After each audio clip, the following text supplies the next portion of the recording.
এরপরে আমরা কি দেখলাম?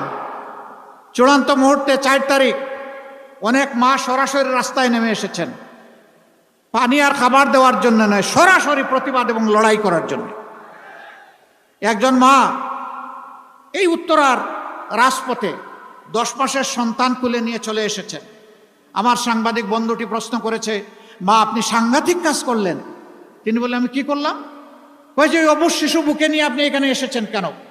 মুহুর্মুহু গুলি, একের পর এক লাশ পড়ছে, আপনি কেন এখানে এসেছেন?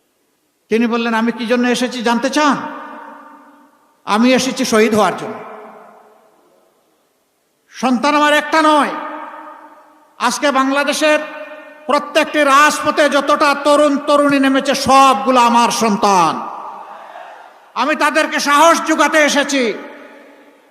আমি জোগাতে এসেছি যে মারা কাপুরুষ নয়, তারা ভয় পায় না।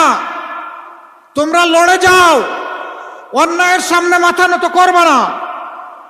তোমরা নিজে মাথা উঁচু করে প্রয়োজনে শহীদ হও, আর এই জাতির মাথা উঁচু করে দাও।